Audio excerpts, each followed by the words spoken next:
but we can still see them back on. Yeah, that's- Certainly can come in. Thank you.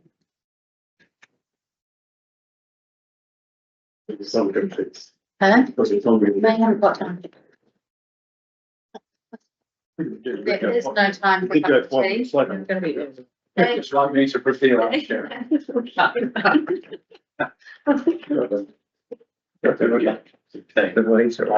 a right like survive. Sure. Yeah, Yeah, I'll it's explain absolutely- people do It it doesn't sound for legit. taking us over time. He's a very brave man. It doesn't sound legit. Who else wants to take a coffee? I'll do it. No. Okay. Yeah, let's have a go around. How'd you like it?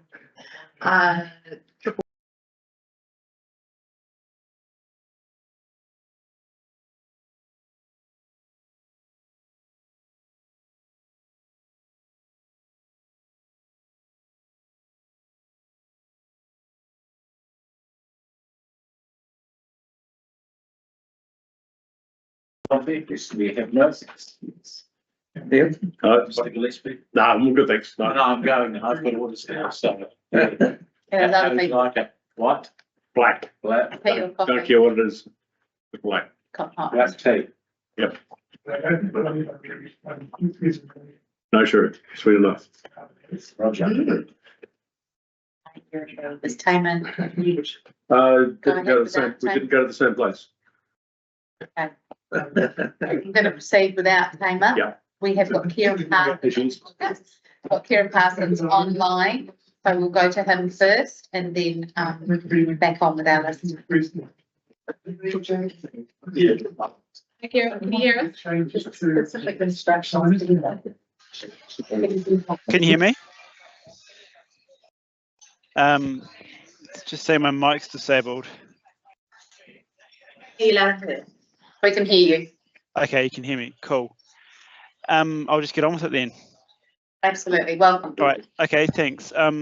Yeah. Just speaking to the written submission made for Cromwell climbing, and just wanting to make a couple of changes because the landscape has changed for us a wee bit since then, with having this site at the college.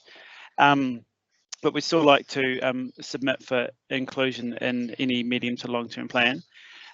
So I'll just go with what I've got here. So Cromwell climbing proposes the inclusion of indoor bouldering and sport climbing in an indoor sports facility in Area 4 of the proposed Racecourse Reserve plan, and in the medium term in the 2030 layout map.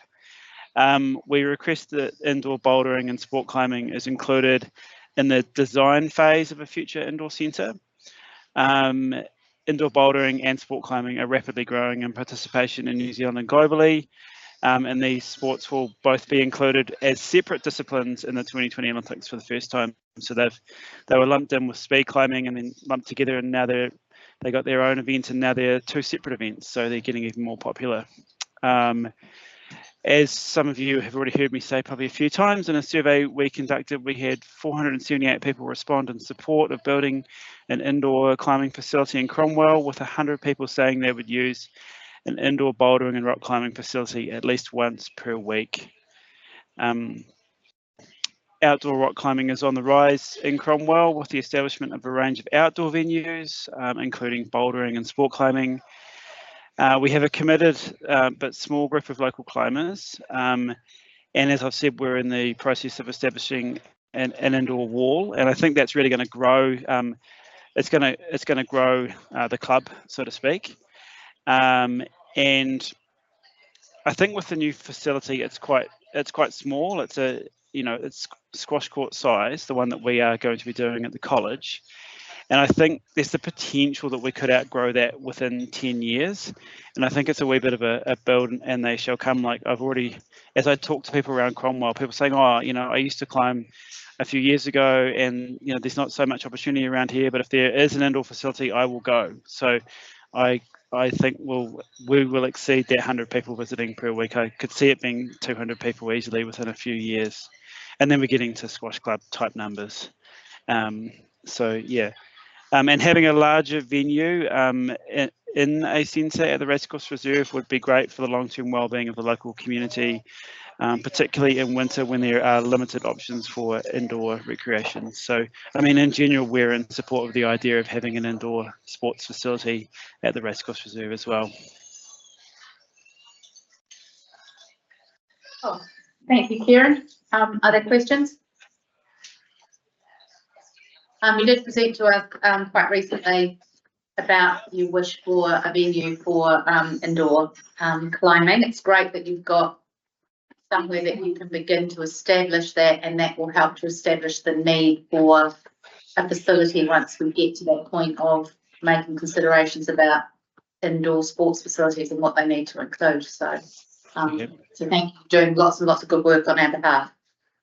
Thank you. Yeah. Thanks, Kieran. Next on my list, I have Jake Woodward.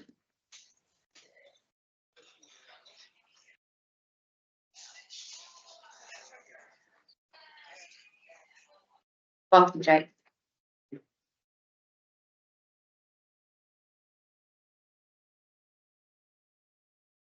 Thanks for having me. 5 minutes here. Yeah. For those that know the way, I'm one of Jake Woodward. I'm an independent resource management consultant here in Cromwell. I've been for the last 39 years. I'm here on behalf of New Zealand Cherry Corp Limited, which owns and operates an international export grade quality cherry operation on the northern side of Rottenborough Road. So you'll appreciate New Zealand Cherry Corp have the largest neighbours in the Racecourse. So New Zealand Cherry Corp, I guess on the outset, their position is that they're supportive of the location of the sports facilities out at the Cromwell Racecourse. They recognise the importance of community facilities, and certainly they recognise the growth that we are experiencing here in Central Otago. I suppose from India Cherry Corp perspective, it's just about making sure that their interests in terms of their existing operations are considered and provided for within the reserve management plan. I guess there are two key issues that we want to just make sure presented today, and the first one is just around traffic. So the reserve management plan currently talks about the provisions for parking and access, albeit the policy framework has a lack of detail around potential traffic effects, particularly on neighbouring properties. So New Zealand Cherry Corp has a number of access points down on Rottenborough Road that's utilised by up to 200 staff members during peak season, and such just around consideration of the health and safety and wellbeing of those staff members. And then the second point, and probably more importantly, is just around river sensitivity, as I'm sure you can appreciate.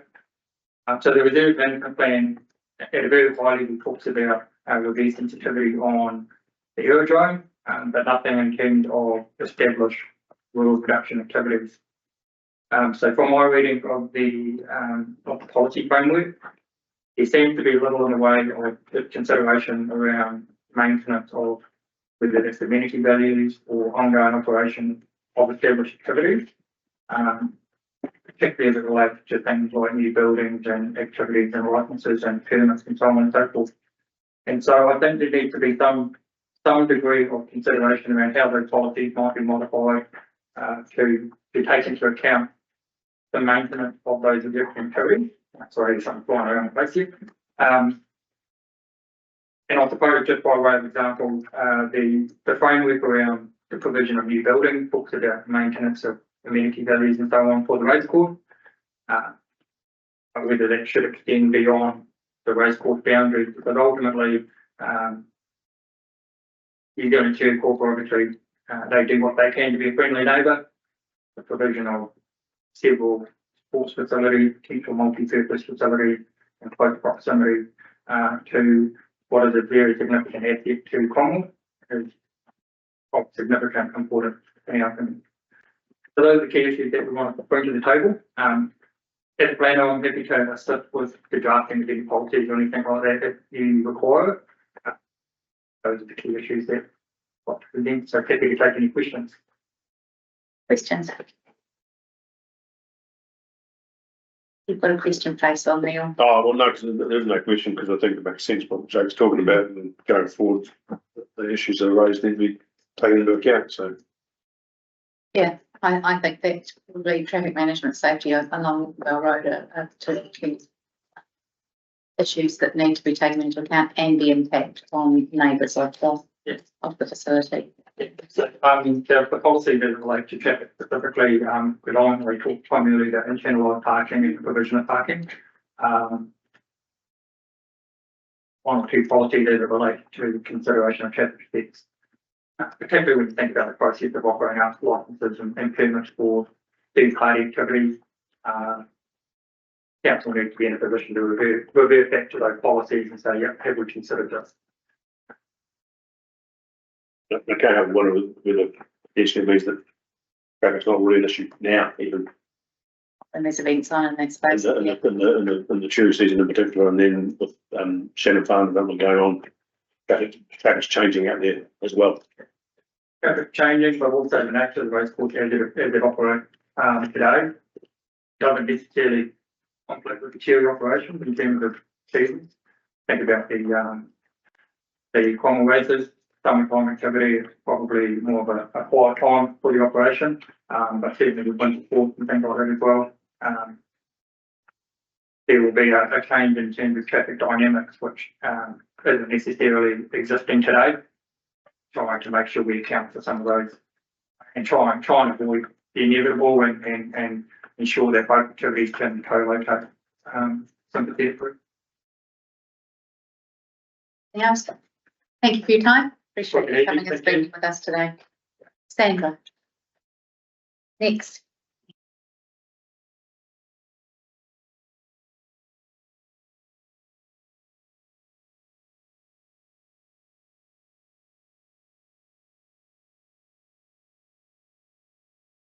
I put in the submission because I had significant concerns about the proposal and the what I would perceive as being a lack of value and understanding of the resource for this region that actually exists out there currently. And how that resource would be diminished, how the financial investment that's been made into that resource would be affected, and how continued operations out there would be affected financially and from the point of view of safety for those individuals there. Now, horse riding is not one of the big ticket recreations, but I feel New Zealand has changed very greatly in the last 30, 40 years as far as what people are doing as recreation. Now, that reserve out there, there are some statutory things about what its purpose is, how it relates to the Reserves Act, which I'm sure the council is thinking about. The group that is the lease of that reserve was given that lease with the aim that it would support that reserve, it would grow that reserve, it would support the purpose of that reserve, which provides for the horse riding, racing, horse event, recreation area in our region. There's been significant investment into the facilities there, and that group, I think, the CLEC, have been successfully nurturing and growing that reserve. The areas that are being looked at by the council today for another recreation purposes have been used to provide the financial backing to allow that nurturing of the reserve. If they're taken, will this council provide that kind of financial input into the CLEC, which will make up for losing those spaces? I think that's a question that the council should be looking at. In the past, I was the president of the CREC. I'm a current horse rider and I support horse sports as my recreation choice in this region. And so I'm aware that in the past, those areas out there that could be used by the CREC to provide significant income, that the council, through the local community board, etc., in fact, discouraged the CREC from doing it. And so the current grazing and other regimes have been used instead to support that reserve and its facilities. And the other financial arm of that is local groups have a space there. And that space has been negotiated with knowledge of the activities and what's needed to provide a safe resource for the pony club, to keeping their activities away from the grazing areas.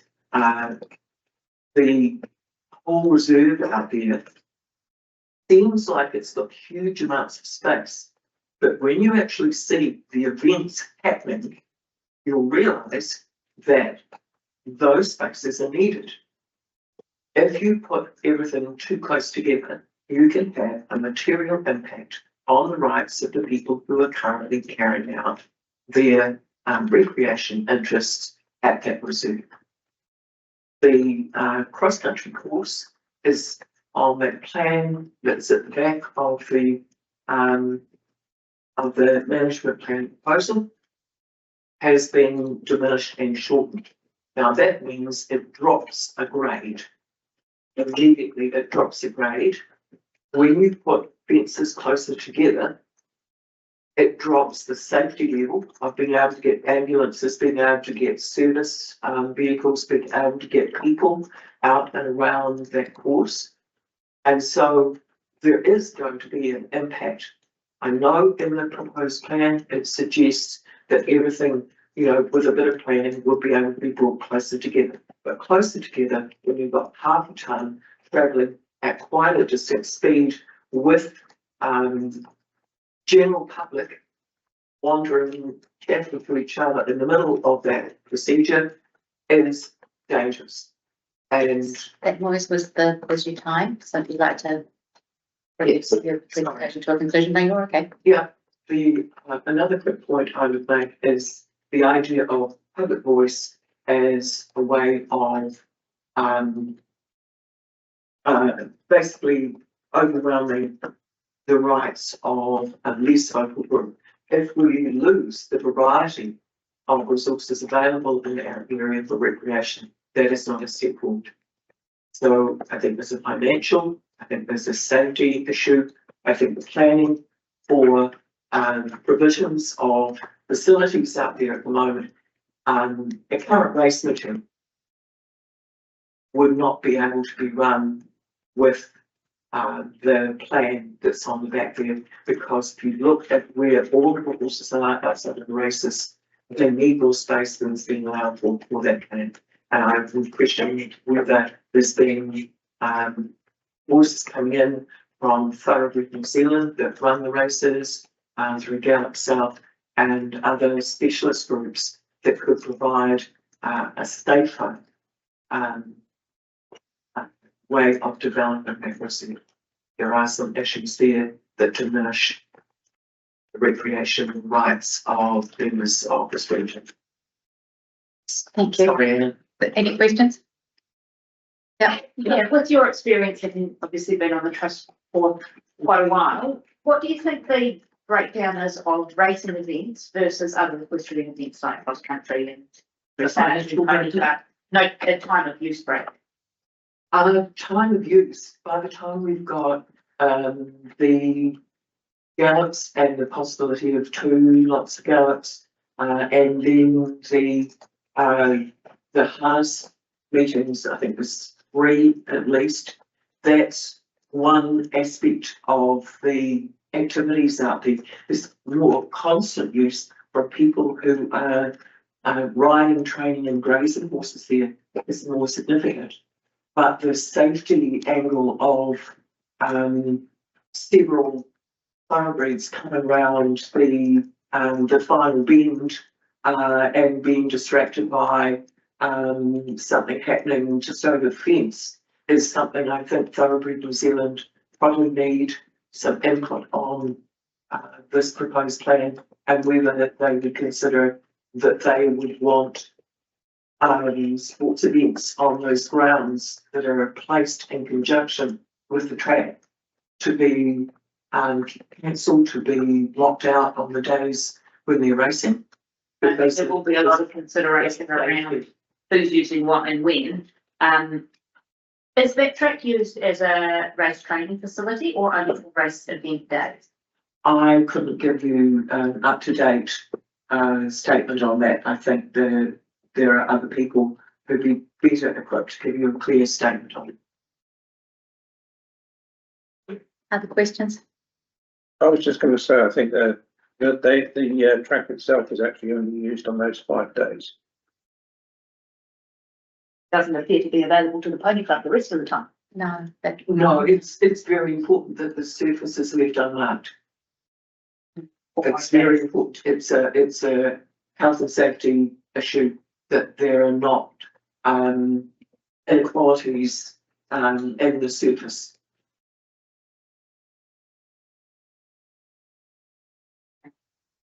further questions there. Thank you. That's yeah. Yes, you're the first person who's presented to us talking about the use of the facility as for racing. We've heard a lot from other equestrian users. So thank you for your presentation. Actually, it made me think of a question. Yes. I'm surprised that we haven't heard from Racing New Zealand or whoever they are. I don't know. Do they know? They have submitted and I it's think got they- up oh. with their Yeah. submissions, really appear to coattail on the other equestrian events there without necessarily offering anything in return. Okay. Yeah. So I think those are two quite distinct groups, one being the local equestrian community that are utilising it for pony club and cross country, and then Yeah. I think the racing feels to be quite separate from that as a fair I representation. couldn't give you an overview there. That I think that's better come from the Central Lakes Equestrian Club. Yeah, the current users and you had input from the racers. Yes. Yeah, well, they are better equipped to speak with that. Yes, we have had input from racers.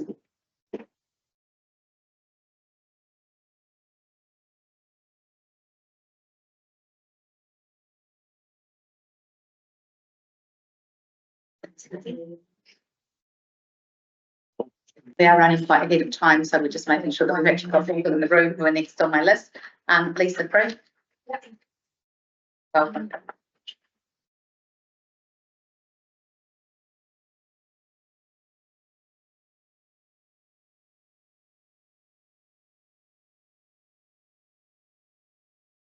My name is Lisa Fred and I'm the chief coach of the Central Otago Pony Class, which involves Cromwell, Wakatipu, Hawi, Wanaka, Clyde and Many Otago. All of our riders use the facility at Cromwell. My job's to oversee the education and development from these 5 branches. So I'm speaking on behalf of our Pony Club youth. My concern is for our younger riders using, we don't get any cross-country courses with these pony clubs apart from Clyde, but it's not suitable for our younger riders to learn how to ride cross-country fences. There's no more land being made, and to lose this cross-country course in its entirety as it is now, I think it's going to jeopardise our young riders' education and development. They will have to travel to Southland who are also had cross-country courses under threat due to being on private land. With all of the towns growing in central Otago, so is the horse riding community. I feel we need a fully functioning cross-country course so riders are challenged and confident enough to sit their examinations where riding a cross-country course at different heights and levels is part of their exam syllabus. I just ask you please consider what you'll be taking away from the equestrian community and our pony club youth. That's basically where I'm at. Yeah. I just wondered if you happened to know, by talking to the earlier speaker, if the racetrack is used for training purposes and the times that you've been in the facility. Only what the lady said, the track has to be with no divots or anything. We don't use it at all. Apart from we might have a trotting race down the straight or something like that. I've never seen anyone training it. Yeah. Yeah. Am I answer the phone? Yeah, if that's okay. Yeah. I just went out. All right, so Christmas time, the races and courses are there for about 6 weeks. Yeah. So they train and then they go to Omacow, come back, race at Cromwell, then they go back to Roxburgh, and then they come back. So they're there for about 6 weeks over that time. So they train on that every day. Some of the horses probably twice a day. For us at Pony Club, when Robert the caretaker allows us, he'll let us do some track work, which we haven't done very well, but even so that the riders can go fast, do a gallop. As part of Lisa's exams, the older ones have got to do a gallop. So, hilders, and then a couple times a year he'll let us do a trotting race. Yeah, some parents are trotting as well. Okay, So thank you for clarifying that. So over summer period, when there are races on around the district, the track is used for training because the horses are resident at Cromwell over that time. that's 6 weeks. Any other questions? Yeah. Sorry, if the resident at Cromwell for that 6 weeks, where are they the rest of the time? Oh, that, like Oamaru, Rivercargill, Christchurch, they all come down, there's probably about, And the counts, just quite a few out there. still standard breeds. So what happens to those? So I'm presuming they are all housed in that number 1 area. Is that where? That's not where the race is. No, they take over our cross country because at Christmas time, the ground's too hard, so we can't train on the cross country because there's no irrigation. So the race horses are out on all the cross country paddocks, racing with the rest. Oh, okay. Oh, sorry. Okay. Is most of those area multi-use?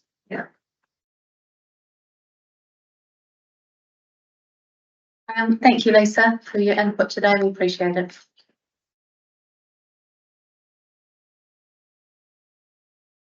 Janice, would you like to proceed now? Because none of the other people who are supposed to be presenting from 3:15 are in the room. I know you're not till 3:45, but we've just had a few people pull out because of illness today, so we're running a bit ahead of time. So.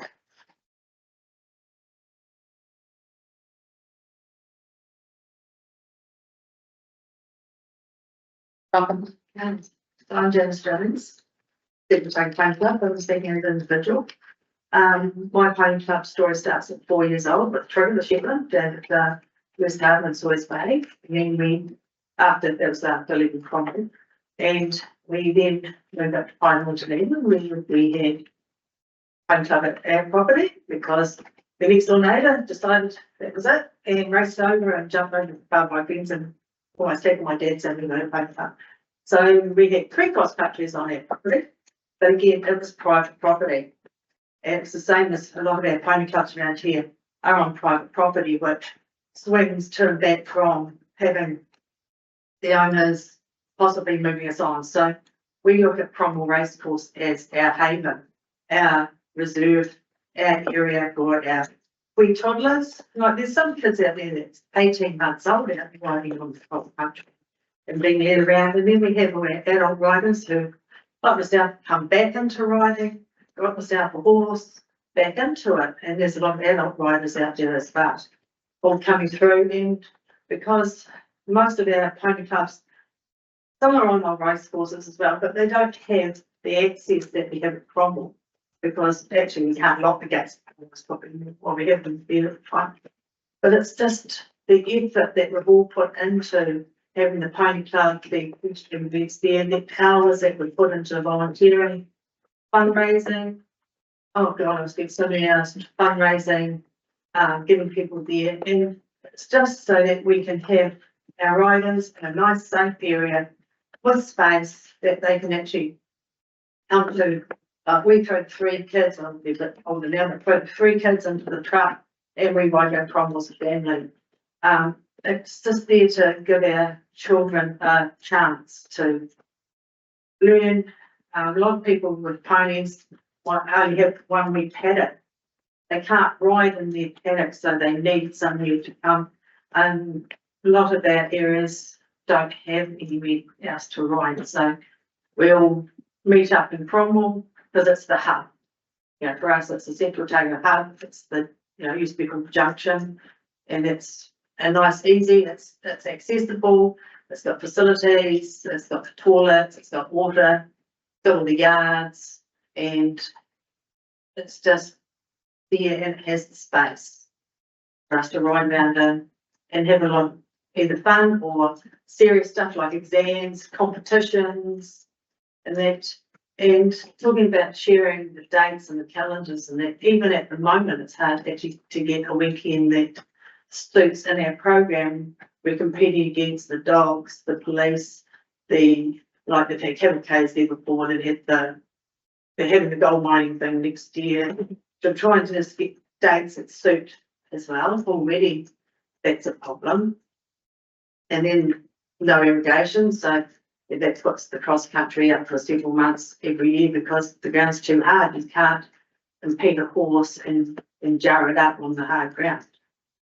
So that's why we have a lot of training here as well, because it's 24/7. If someone wants to ride around on the hard ground, that's their prerogative, but yeah, that's open for them. Cross countries in the local area, well, they're mostly all private property like Royal Bush, Middlemarch and such like, which again is 2 to 3 hours drive for our riders. We're here, you know, most of us, it's a half an hour now to ride to Cromwell, and we meet up and kids all get on together as well on our 5 branches, as well as all the adults coming through for different equestrian events where we all help out. There's quite a lot of clinics that happen there that you probably don't even know that's happening there because you can't see all the floats because they're going back. There's clinics. Last weekend we had an eventing clinic with one of our national coaches came down. Went right down the place, and again we probably wouldn't have noticed that they were there. But it's just trying to keep that area for what purpose it is there for, and knowing that the council has no other areas earmarked for equestrian in Central Otago. So where do we go when you're taking a third to almost half of our area that's there, or making some of the area that we've got there not conducive to horse riding because there's going to be whistles and balls and all that kind of stuff and kick from here or sides and etc. Oh my God, that hasn't got me. If I've got an extended time, 10 seconds. it's just seeing more generations, you know, like CFC was put together in 1953, carrying on this area and has continued on being taken away our Central Otago riders together and focused on going forward. And of course, now we've got a big change in our constitution, a change in our layering, so we're changing, pony club's changing a lot in its format, so that's going to affect us a bit as well. So we've got this coming up. So I'm going to open it up we're trying to questions for people in case they've got some things that they wish to ask you, Janice, to clarify. Any questions? It's not a question, but I No, it's not the same facility, but council has just signed off on the Lower Mannerburn Recreation Reserve being accessible to walkers. And there's quite a lot of traffic. Yeah, it's not got enough of that area for such, but it's nice. And that's the other side of it is a lot of our horse tracks and our cycleways where we can't now ride on them either, so. And a lot of those areas are just not safe if they're near traffic. You used to be able to ride up and down Rivervale Road. That's not on anymore, just the amount of fast traffic. But that's good to know that. It's, Janice, I've got a question. I just hope that I don't own horse size. I'm not familiar. You know where it's in one, no, where the up in the corner there? Oh, yeah. Yeah. So are there horses there all the full time? Yes. Yeah. Is there any, I mean, I'm looking at that in terms of that would be quite valuable. Is there a way that this could be rejigged that those can be housed elsewhere? Is there anywhere, I mean, it's easier to find a paddock. What I'm asking is it easier to find a paddock that's close by that a horse can graze and it not be on this particular reserve so that land could then be utilised better as part of the. So some of our riders don't have floats, they don't have transport, so they don't have paddocks. So they're having, they don't have paddocks, so that's why they've gone with the are Cromwell, so that they could ride, do all their stuff and have their horse grazing there. That's quite a sheltered area, number one, as well. Hilling the back, so it gives them a bit more shelter from the adverse weather. The bigger ones down there, that's more for the race horses when they come as well. And when we have bigger events, so I can get 4 or 5 horses and each of those ones, the ones near are 4 down there. Down the side there. Yeah. Ones up the top, they're all been in there now for several years. Ground's quite hard underneath them as well.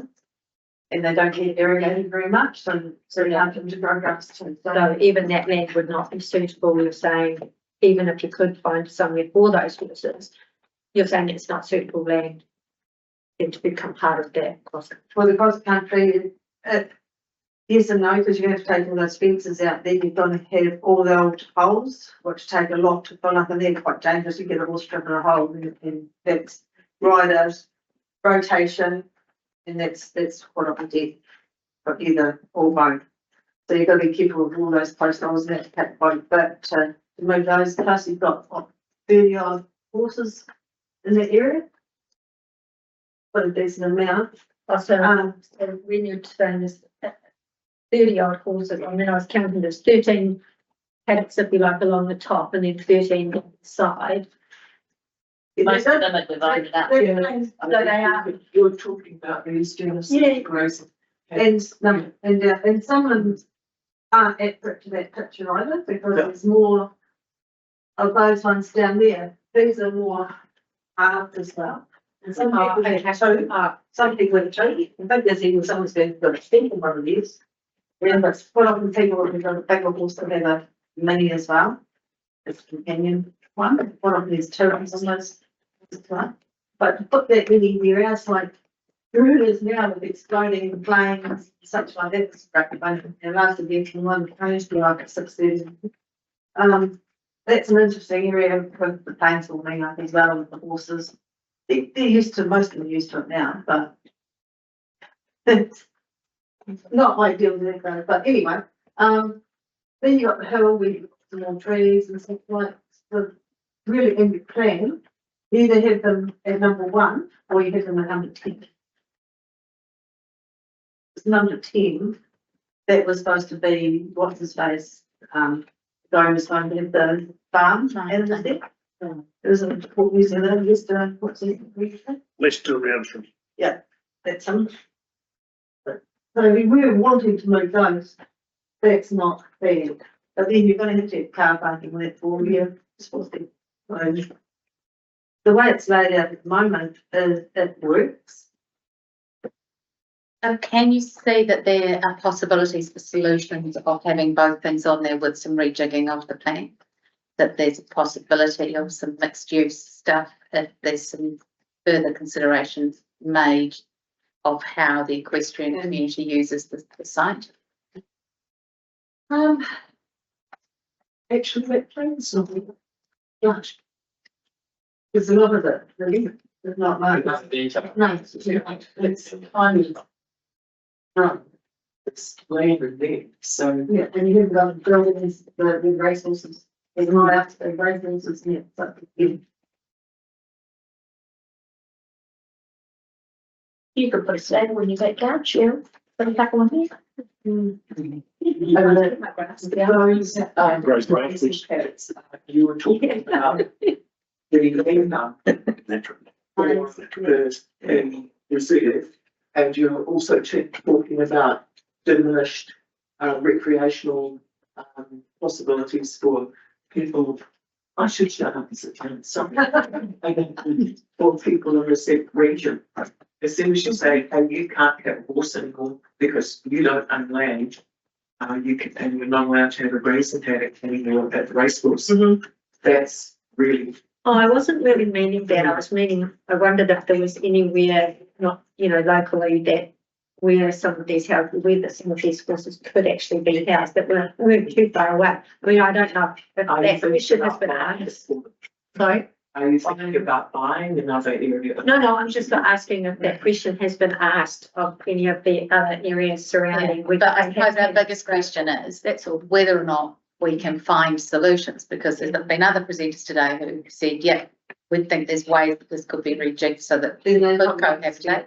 Hours and hours fundraising. Well, many of them are from the same sorts of organisations as you come from, so it'll be interesting when you have your conversations with them about their presentations as well, but because there's Well, there's always ways to redo things. It's just, I'm probably a bit deep in it because of the amount of time and hours and expense of my own things, building the courses and keeping them going and having them there. And we know that we need to have a minimum of 3,120 metres for a 2-star course. That is what we currently have. And to have the terrain and move it around. And then when you look at that, that's flat. You're not looking at the hill, you're not looking at the shelter and such, going in the dam, everything else. So yeah, it's like a jigsaw puzzle. Maybe take all the pieces out and put them back into different places and see how it fits. And then it's just how it coincides with each other. Like already I'm having problems getting bookings for my events. Yeah, to know that I'm going to have events that are going to have tournaments and such like that. And then we have Springston, again, Southland is supposed to be hosting Springston in 2027. I can not put my hand up and say, well, we can host it like we did 2 years ago. Because very possibly we might not be able to host it. Big events are concerning as well, which do need space, and you've got a couple of hundred horses competing. You need to have areas for them, areas for people, as well as competition areas. question. I was just wondering why, because there's no sort of plans to actually start sectioning it all up to put playing fields in immediately. So I really can't understand why there's a problem about an event that's going to happen in 2027. Because it takes 2 years to plan it. Well, we're 2 years away from it now. And so we're not putting a hand up because we can't. Then we're taking away from someone else putting their hand up who can actually host it. But I think what Bob's meaning is that This work won't start by happen in 2027. 2 years. Yeah, none of this is going to happen So before then. you should still be able to put your hand up. But we're already having funding because they know something's coming up. So we've already been turned down for funding. But nothing is coming. Someone's got a plan to bump up in that. Full funding and the funding place is already on that. But this is not planned within the next 2 years. I know that, but in cross country gets changed around, and then that takes a lot of mad work and a lot of funding to get it. But it doesn't, does it? There's nothing in the plan there that says that the cross country course is going to be changed. And if it does happen, it's not going to happen until 2030, I think. But 2030, you're gonna have to spend a good year or so beforehand doing all your earthworks, Yeah, but because the land, it's gonna take a lot of earthworks to get any sports meets. if it happens at all, Well, that's the other side of it, but we can't go on not knowing what's coming up and change things around. I think what that raises is that whatever happens in this plan, some certainty around when things might happen needs to be considered as part of it. Yeah. That's the key thing. We can't sit here and say today it won't happen, but the simple fact is that the plan itself identifies what is able to take place. It doesn't say when. There's a whole lot of operational considerations for that to happen that have to be taken forward that will require funding and further consultation and all those things. So there's nothing immediate about this plan. It's just the enabling aspect to make sure that it can be provided for, that certain things can be provided for and equally certain things cannot be provided. I really think it's checked off when we would rock up one day with beach, all these just pigs and grams of profiles, and it's just such life. Because you get an opportunity. I'm sorry, I just don't understand where that's coming from at all. Anyway. All right. Okay, thank you so much for your time. Appreciate it. Nick Rhodes.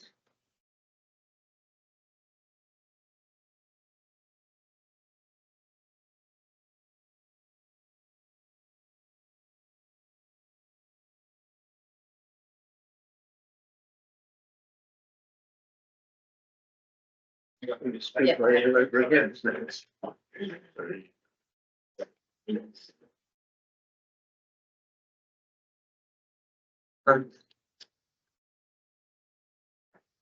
I've spoken to a lot of people today already, but thanks for the time for listeners. My name is Nick Rhodes, the owner of Civil Beaches Limited here in Cromwell. We currently operate people suitable and Cromwell here. This is around about 1,000 customers a year at the moment. I'm just going to put forward the idea of a recreational space in the development plan, just wider Cromwell, wider range of opportunities for youth and public to experience outdoor experience in a safe environment.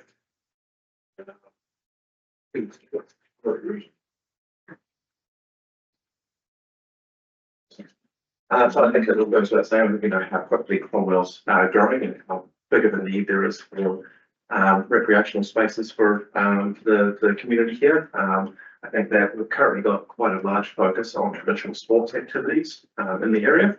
Also, just like before that, we work quite closely with a lot of youth groups and schools and things in the area. And we see a real need, particularly from parents, to offer other outdoor activities outside of traditional sports. Fields like rugby, netball, hockey, things like that we currently offer.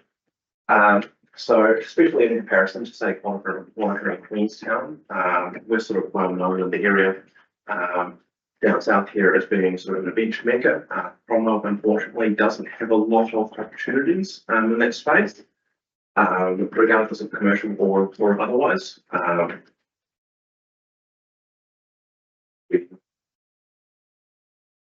So we currently operate an airsoft field. We're looking at new locations there at the moment. Outside of that, we've been working sort of towards the goal of opening an event park for quite a while now. Definitely working close with particularly youth groups and such, and we get to talk with them and see what they really need, what the youth needs in the area, what kind of activities that they're looking to do. Currently, they're going further afield to do these activities, towards Wanaka. It's a real shame that Cromwell doesn't have much in the way to offer them here locally. So while we do currently operate Table Airsoft, we're looking at a separate location for that now. So we can put this together. But we're just proposing the idea that a space for some various other activities. So Archery Next are quite popular with particularly youth groups in the area. Human foods for low-level ropes and confidence courses, particularly for schools and stuff. Particularly to bring school groups through, wait for them to be able to socialise and learn in an outdoor environment. There's not a lot of opportunities here in Cromwell for that currently. So these are just some examples of various activities you could have in the area that would be appropriate for particularly youth groups and could just be younger families to get out and about and do things as well. Next. So these are just some basic pictures of some of the events. So we've got on the top left just, I believe that is the Cromwell Youth Group who've been through our facility at the moment. And just some examples of human football and some learning ropes and confidence courses to give you an idea of what it could look at.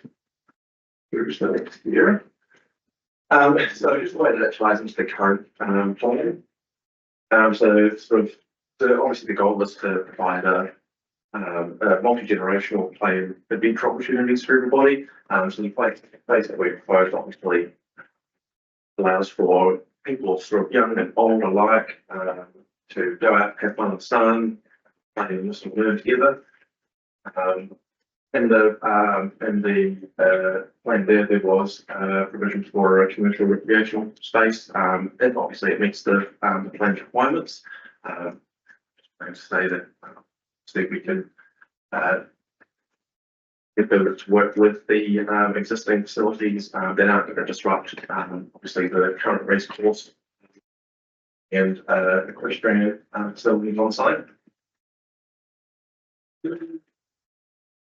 So why take that we would be a good operator for this? So we currently operate around 4,000 participants already, have strong ties with local youth groups and schools, sports groups. We have quite a lot of sports groups from the time that will travel to the area for various tournaments that come us for a bit of recreation and a bit of fun for the kids after tournaments and such. So we've already got a good rapport with a lot of the groups, and we've got a good finger on the pulse of what youth in the area really look for and how we can pound them. We've got a great track history when it comes to safety. Since our ownership of the business, we've had no injuries or any problems on site with regards to customers, and we're obviously committed to working with the community when it comes to providing value to people, a good constructive outlet for youth, particularly in the area. And we do actually have quite a big tourism bureau as well, particularly with a lot of the seasonal workers in the area coming to do work on various orchards. We're just looking to expand upon those opportunities and provide a bit of a more diverse range of activities. Well, so that big was your time. So if you want to get to your final slide, and we'll to your conclusion, would be great. Yep. So yeah, just conclude on that. Yeah, I think that would be good to put aside space for a recreational outlet there, just providing a bit more diverse opportunities to families and youth in the area. Thank you. So the case of guns and horses pigments. I think you're looking for a different sort of site for the paintball and stuff. Yes, yeah, yes, that's different location. Yes, yeah, yeah. So this is more just a bring activities actually to the area. So are you looking for it to be a facility like the playground near Arrowtown, that type of? Yeah, so we've worked with Aaron in the past and technical operations there. They've obviously got quite a good setup. I believe that's the same at the moment. I'm not sure situations with that, but similar setup to what they have there. They've obviously got a great setup, particularly with the confidence courses and the ropes. Yeah, there's not a lot of the other opportunities similar, particularly this kind of launch. Any other questions? Thank you for your proposal. I think it gives us some food for thought about, about this management plan and what activities can and can't happen in this sort of space. And some thank you also very much, Nick, for your time today. Cheers. We've now got somebody, we've got Helen Foote on the phone who is going to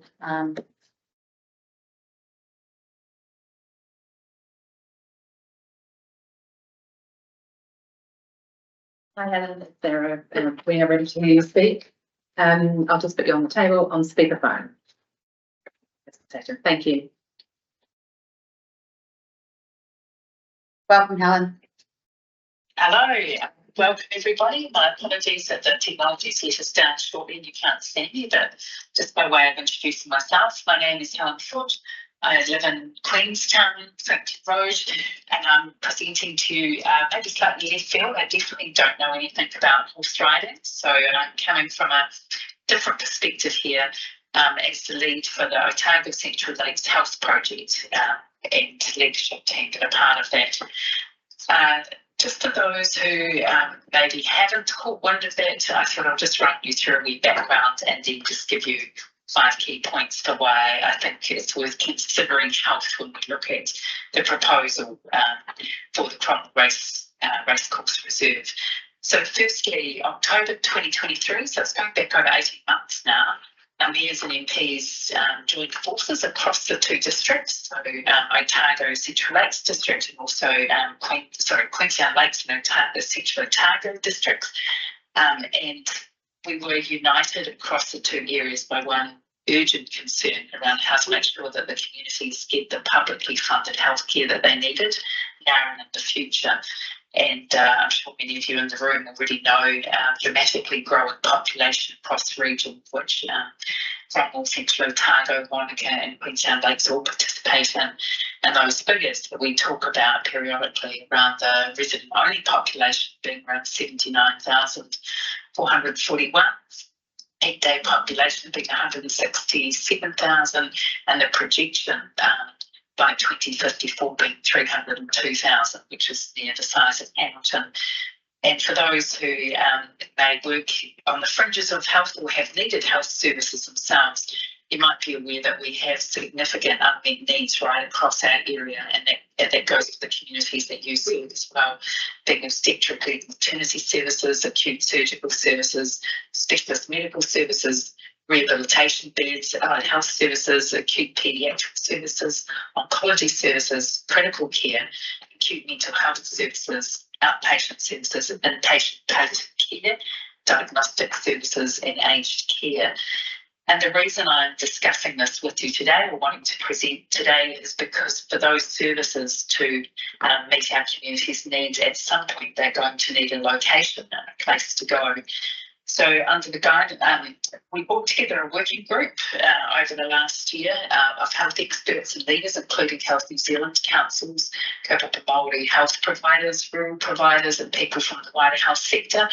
And together we put together a stock take of current and future services and spoke with around 100 public health clinicians, providers and community groups around what was working and what our region needs. And one strong opportunity stood out, that was partnering with the private health sector for infrastructure that we could deliver faster and more efficiently to the region so that we could have the space, room and growth that we need public funded health services, both locally and sooner. The group presented a report, a strategic health report to the Ministry of Health, and we now have some real progress underway. And I think the time is right to present to you and say that we have some things happening right now in this area, and it's really important that thinking about Cromwell and Central Otago's future needs, that we are future-proofing the Central Otago area with some kind of health zoning, and that it's certainly too early to exclude health from the reserve. The progress we have at the moment is that there is now a partnership established between Health New Zealand, local government and central government in moving these things forward. Health New Zealand have agreed to develop a long overdue clinical services plan for our region, which includes Central Otago. We also have the project strategy now as a cornerstone, the proposed regional deal for Otago Central Lakes, and with ministerial support for expanding health services and infrastructure in our area, stakeholders are now working together actively to improve health outcomes for everybody in the community. And we have our eye on Cromwell, and I guess this is where I'll just come to those points that I spoke of, which is the central this clinical services planning is underway right now. It's due to be delivered by the end of the year. Moving to facilities and master planning exercise that will need to come in time. and follow the clinical services plan. We know that this plan will need to consider a base hospital being of national significance, given that we don't have a hospital in our whole area. And fourthly, the location has not yet been determined as to where that hospital will go, and it will be decided by the anchor tenant, which is Health New Zealand. That's a process they will be working through. And my fifth point is there was always going to need to be in our region a hub and spoke approach. It's been well acknowledged by clinicians and health leaders over time. And that includes having health services physically located in the Queenstown Lakes area, in the Central Otago area, in a centralised place such as Cromwell, and in the Wanaka area. We've always known that we need the three, and I'm asking as a group for you to consider having some health zoning on the Cromwell Racecourse Reserve as a way of future-proofing what we may need in the future as the population grows. Over to you for questions. Questions, people? We know that at the moment it is reserve land under the 1977 Reserves Act, and unwinding reserves for other uses is quite a process, which is a consideration. And I know in the comments from staff around submissions around health zoning for this space, they've noted that at the moment it's not an activity that fits within the reserve. Yeah, my question would be, is there any thought at this stage being given to as how land may be acquired? Like, is the Public Works Act an option?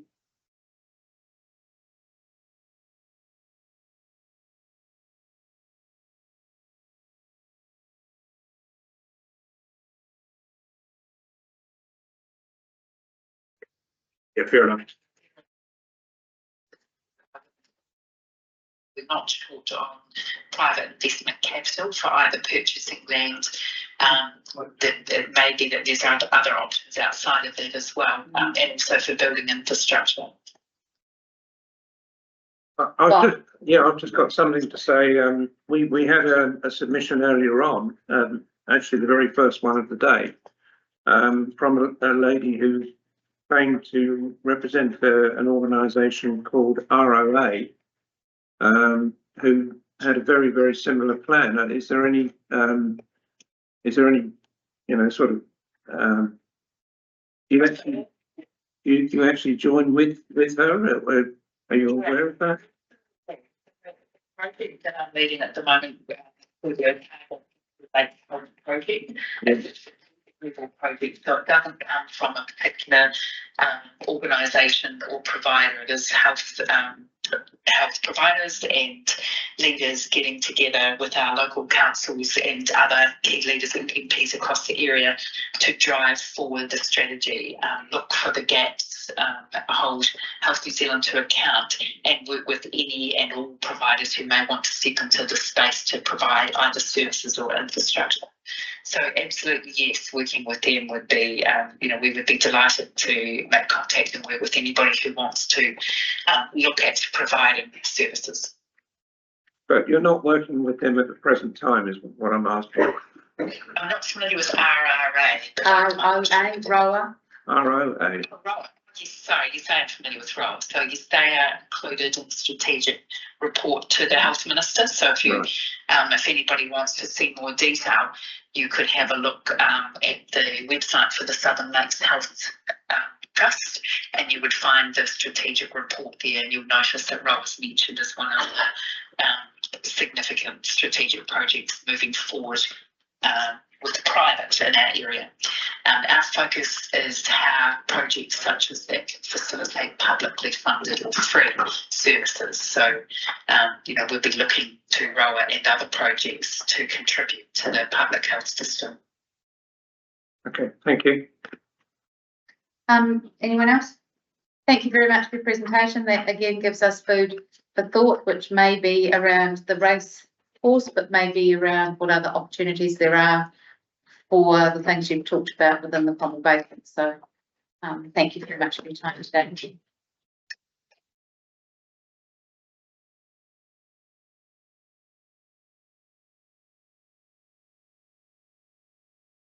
Margaret Hay.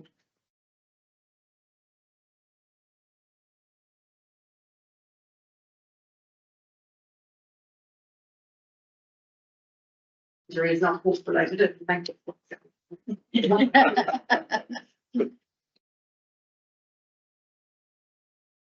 So I'm here as a daily user of the common race course with my daughter and running and have done so for 9 years. We would not have been able to keep our horses if we didn't have the grazing available.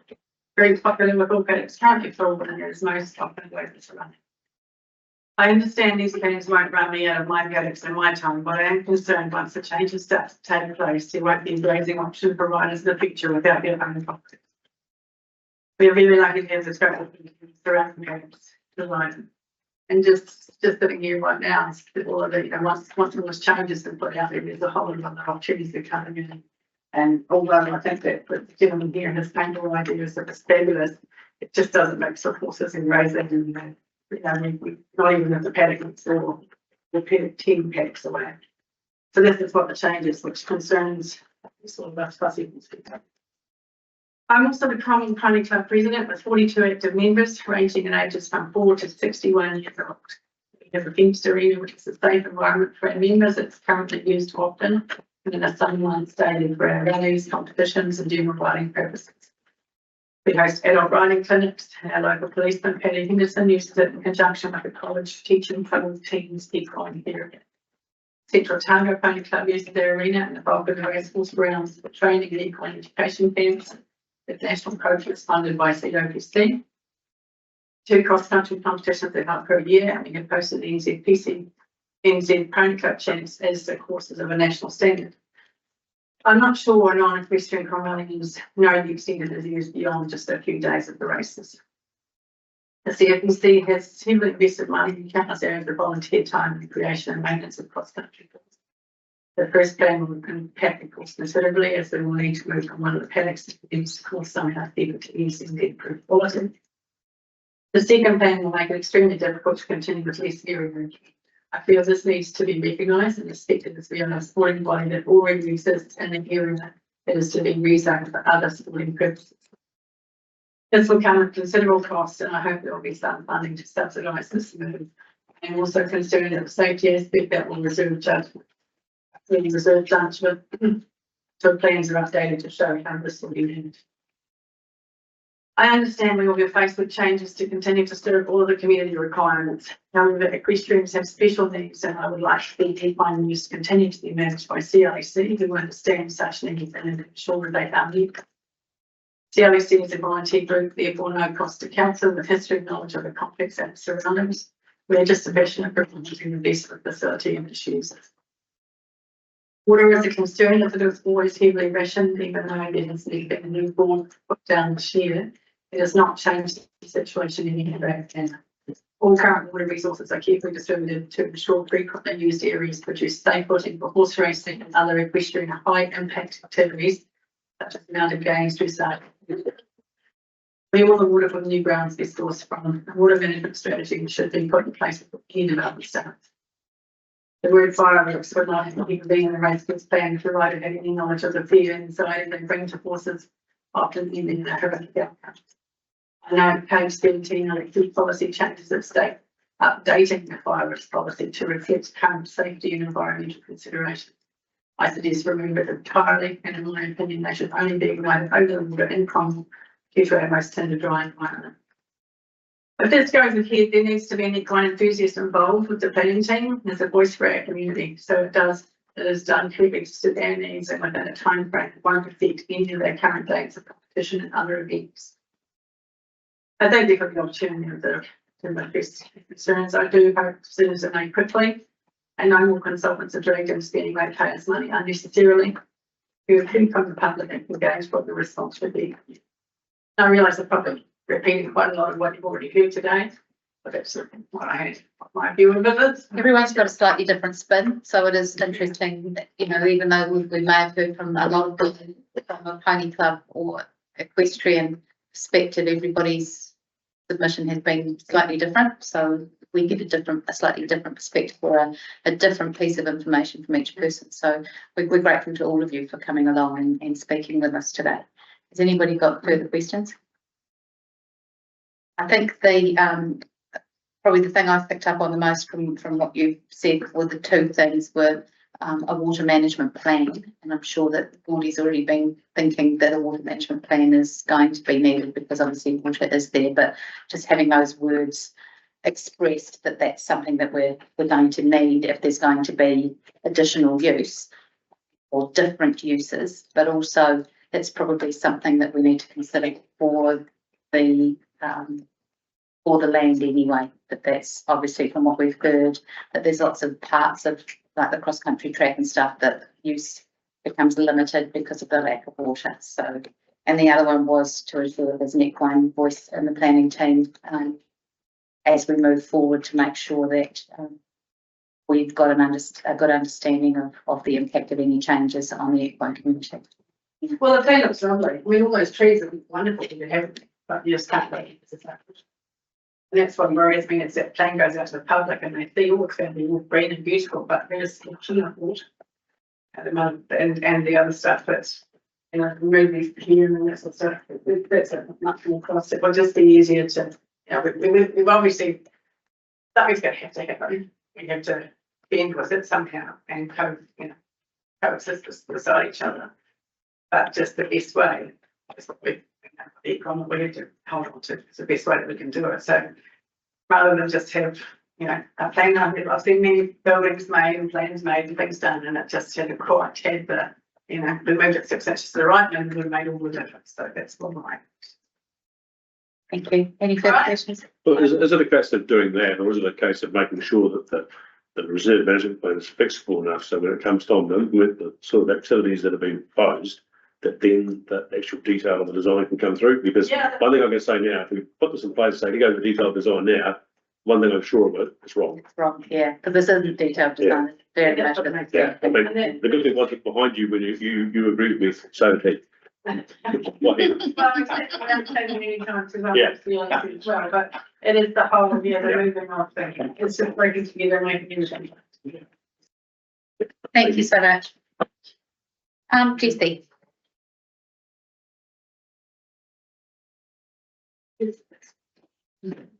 Afternoon all. Afternoon. Well, Thank you. I was just at the start hearing with interest. I was part of the consultative team at the start, so I did go through a number of the meetings and heard different parties that were, some of the parties that came to that at the start. I come to this here a little bit out of scope of what consultants were engaged to, so I think that is over and above, but it's probably from a looking at the wider opportunities. I also held back from, and I did my submission quite late, sitting back and listening to people and what was happening with the online forums that were going on at that point of time. I am of the position that at some point in time, the proposal that we have put forward as the whole project team does need to happen because the facts show that sports field are under pressure. The key one that seems to be under pressure at the moment is football, and that's at a regional scale as well as a local scale. And there is also opportunity for that regional scale to grow, with Cromwell being centrally located within the Central Lakes CFC perspective. On the back of that though, and the feedback that lots of the community were saying is that it does seem still too soon. And after Cromwell is Anderson's Park. The proposal that was put forward on Anderson's Park, which I guess most of my conversation was talking about Anderson's Park rather than the racecourse, and I do agree that this is the concept design to open up opportunities for mixed use recreation at the reserve. I'm sure you've all got my sort of quick sketch that I put forward. we haven't got yours, we've got other people's.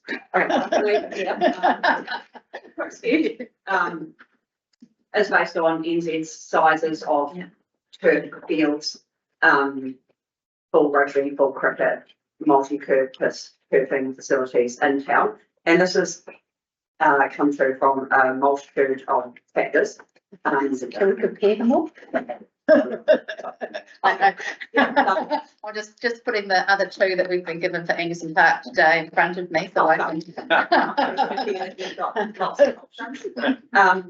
So Cromwell, as we know, has struggled with density in town to support the mall. So if we start from that factor, by moving a covered sports centre, which is the crux of my conversation, out of town, further dilutes the mall. Having a covered sports centre in town also gives opportunity for a multitude of uses. The hall, as we have the gym, sorry, as we have at school, is too small, is unsafe to play in. That is not even a full-size netball court. There is a growing demand for covered sports centres for a multitude of uses. This would fit in a full-size netball, basketball, 2 times badminton, which really should be used as pickleball and lots of things, as well as the opportunity for after-school sports programs, tournaments, youth centres, gym, community health and wellbeing. If that was located in town, it would be more likely to be used rather than being out of town. So I'm looking at something which proposes a full version of a sports club, which actually combines mixed mode sporting, reorientated car parking to fit in over 367 car parks across 3 different locations. It does involve more cost in terms of earthworks, but it could set up the centre of town to be used quite efficiently. And then the crux of the matter, well, the added bonus of is that the college is also growing and expanding, and this facility could be used by the college during the day and then used by community after hours. And then all of the rugby, cricket, multi-sport service thing. So that would be something that could be used for touch, for rugby training, anything minus tackle. That could also be a warm up for Okay, so do you want to tell us what's on your plan? Just so the things in yellow and orange are a building. Yeah. And then the existing turf is where the existing turf is. The playing on pavers are half-sized multi-purpose, and I guess this is the thing that is showing space over time. So the yellow is inside a building. Yellow is inside a building. Yeah. And the orange is inside a building, and the peach is inside a building. So the size of the dark peach would be slightly bigger than the rugby sports club that we have currently, but you could go downstairs there. And then that's a full-size netball court, and then the 2 little ones are full-size badminton courts. And then there is 240 car parks drawn in that area, 16 drawn in that area, and 76 drawn in that area as a 5.5 by 2.4 radius with an 8 metre aisle. Is that right, Rory? It's an option. It's just an option to consider what could happen with Cromwell over time.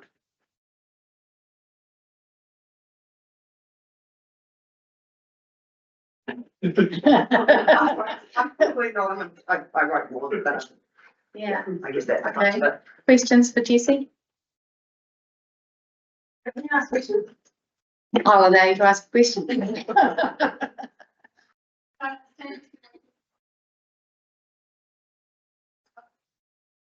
I guess the opportunity of that is going, area was identified in the master plan to be opportunities for mixed mode housing, which supports this. This is the green heart of our community. I still agree with everything that went through in the master plan before. This is zoned as reserve. It can only ever be reserved. That is zoned as residential, which should be used for residential because we think it can.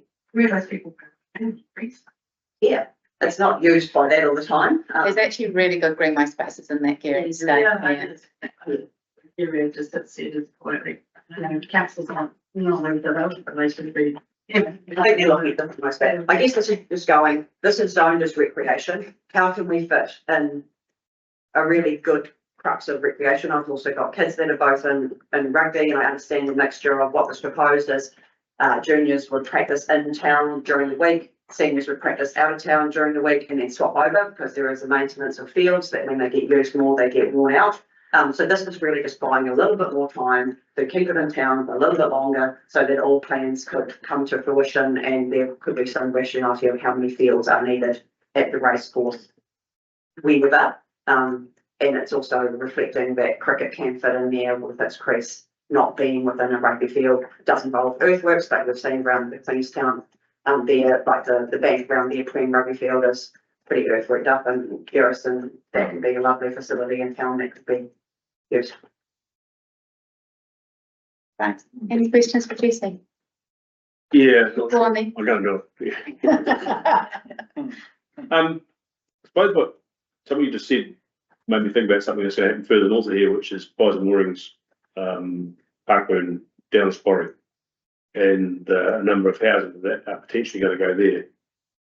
Is that I suppose we have to, part of our thinking should also be about what might be needed there in terms of supporting that residential community, because it's going to be not insignificant. You're right, and I mean, maybe that's like what one's looking at now with Valentine Road versus things in town that maybe there's a satellite there that could happen, and maybe that also reduces need on that there. But I think right now we haven't got enough people that use the town for parking reasons, for fun things to go to reasons to support town. We wouldn't want to dilute here more by moving it anywhere else. Yeah, no, I wouldn't suggest moving it, but that's Yeah, how to, but, yeah, I think it's a good option that. and ultimately that's, if you look where, that's where people are going to go. Yeah. Sarah's had an email to us, so I'm sure we can.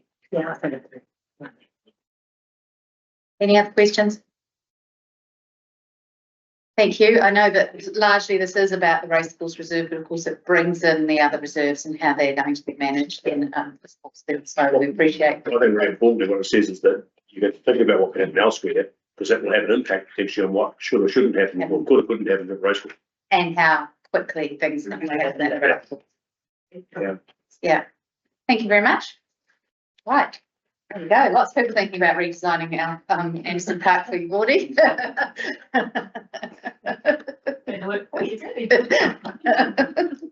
Right. Diana, and I think you get the honour of being our lucky last. Oh my goodness, thank you. As I've been sitting there, I'm not sure if I'm here for the right reason, but I'm going to say thank you anyway. I think you probably are, because you're. Thanks. Mine is not what I'm going to talk about is not necessarily about the racecourse, but more just a consideration by council as to what will happen for Cromwell Youth Trust. So I'm from Cromwell Youth Trust, and for the last 18 months, we've been working hard to really increase our numbers, provide more services for local Rangatahi and Tamariki in the area. Since 2023, we have almost quadrupled our numbers through most of our services. We've just signed 2 new government contracts, and we've really outgrown our space right in the middle of town. So it's noisy, there's not a lot of green space, and probably annoying some of the surrounding businesses. So my original interest in this project was to ask what, because I thought that the current sports ground and rugby club would be a really interesting spot for us because it's right next to the college and lots of green space. So I don't have any plans or drawings or anything, but it was more just a consideration into the new plans and perhaps moving us or having space close to the college with small green areas at some for the youth to get outside. So yeah, now that I've heard everybody's plans, I'm realising it might not be quite what you're talking about, but more wishful consideration. I don't think it's outside the realms of what we've been talking about, because if you're talking about a reconfiguration of buildings and spaces, that Anderson Park is a consideration, that's where you want to be able to put your hand up and say, hey, is there a space that could accommodate this as a usage of that space going forward? Yeah. So, because I mean, we've had people today who talked about indoor climbing walls and adventure parks and all sorts of things. So you're certainly not outside of the realm of the sorts of things that we're talking about. And if you do have real concern, yes, it's a small space, and yes, you're essentially in a car park where the trust is sitting at the moment, and there are surrounding businesses who don't necessarily like you. Radiance across the road is supposed to be this nice serene area, and we are. Maybe you don't like them either. Maybe. We have just had the chance to have a look around the amazing new space in Wanaka for a couple of years. It's just fitted out. So, yeah, just considering some of the, they don't have a lot of outdoor space still, but indoor space. So if there was something like a large indoor space close to the college, it'd be great if we could be considered. Thank you. Anyone else got questions? Thank you so much for coming and presenting.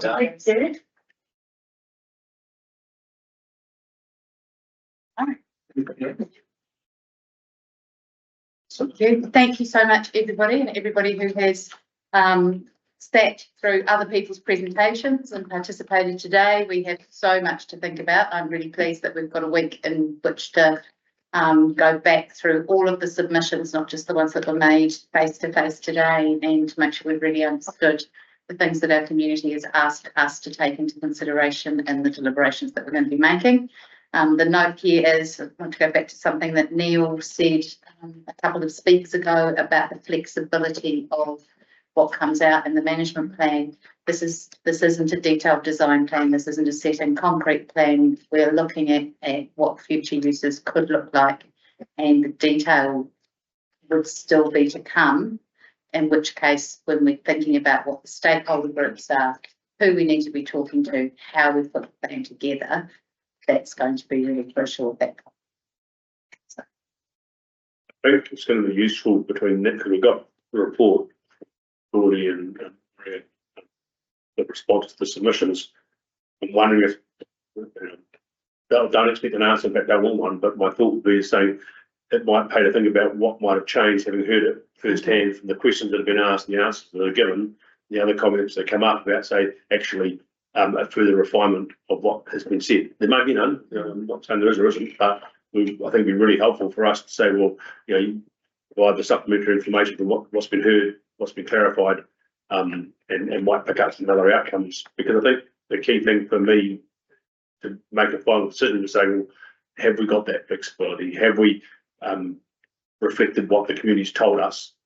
Because there's going to be some people that'll be really happy with what we do, or they're really unhappy with what we do, but we'll do what we'll do. But I think there's a good chance here to provide a clear framework for the future, whereby most people should, but I think they actually got something out of it. Absolutely. Now, next week's meeting is actually the same meeting. We're just having an adjournment.